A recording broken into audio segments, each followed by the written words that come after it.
Hello and welcome to another episode of BLG News for the week of May the 5th. I'm Marcus Boston.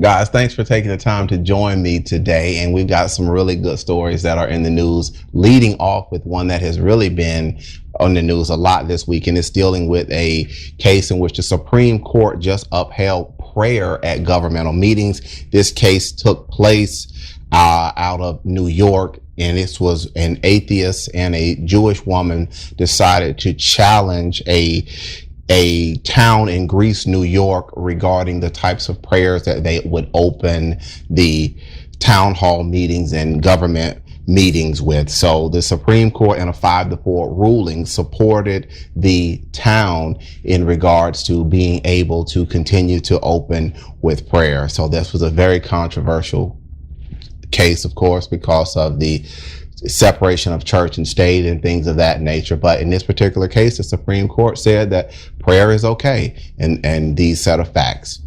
The second story that I would like to talk with you about today deals with another story that's been in the news, and this one deals with a man in St. Louis who went to prison 13 years late and was being ordered to be released. And what essentially happened in this case was Mr. Anderson was convicted of robbery, right, Renee?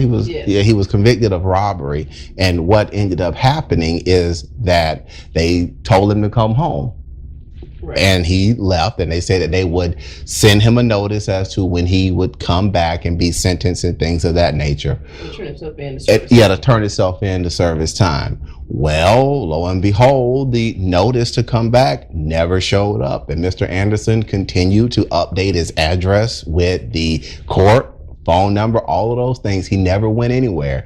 And in that 13-year period of time, he ended up getting married, started his own business, paying taxes, family man, doing everything he was supposed to. And more importantly, staying out of trouble. And more importantly, right, Renee, staying out of trouble. So he did all of this. And when he was finally brought back into court, the judge was like, that's it. You're not going to go to prison. You have changed. You are being a productive member of society. And so that's it for the case. That's a very, very interesting one. Usually when things like that happen, the defendants are what? They're gone, right? They ghost. They very rarely keep their address updated with the court.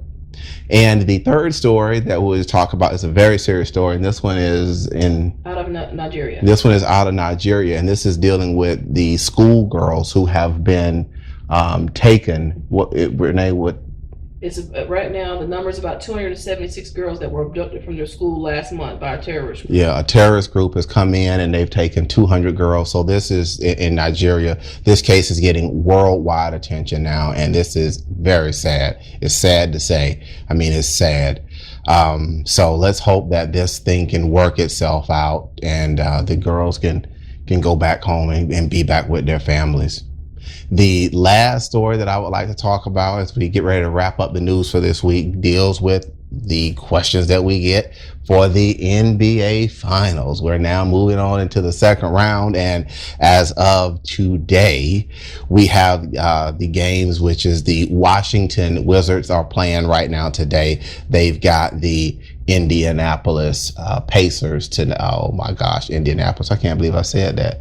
The Indiana Pacers. They're playing the Pacers, the Wizards and the Pacers. Don't nobody care about them anyway, so no harm, no foul. Well, don't care about who? The Indianapolis Pacers. The Indianapolis Pacers. Yeah, I screwed that one up. The Indiana Pacers. So the Indiana Pacers and the Wizards are going at it. We also have later on tonight, and if I had to pick, of course, I'm going to go with the Wizards on that one.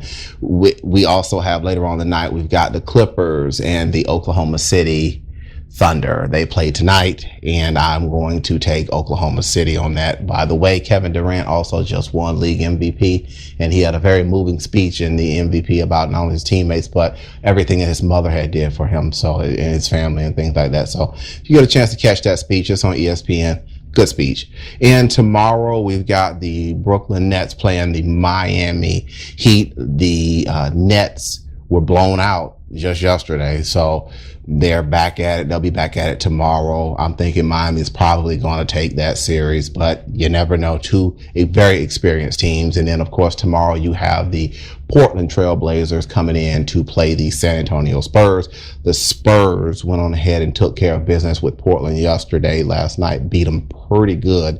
And I would be picking San Antonio to win that particular series also. Portland, of course, they have LaMarcus Aldridge, but I don't know. He's coming up against a very experienced Spurs team, and they do have ways to shut him down if he's only going to be the main threat. So that's going to be it for the news this week. Renee, did I get everything? You got everything. Got everything. So if you have any news stories that you would like us to talk about and to talk about in the news, they have something to do with what we've got going on here at BLG, go ahead and send us an email to info@bostonlawllc.com. Again, that's info@bostonlawllc.com, and we will do our best to go ahead and try to get it up into the news. Well, again, I'm Marcus Boston, and the woman off the camera is my wife, Renee Boston, and we will see you guys next week. Take care.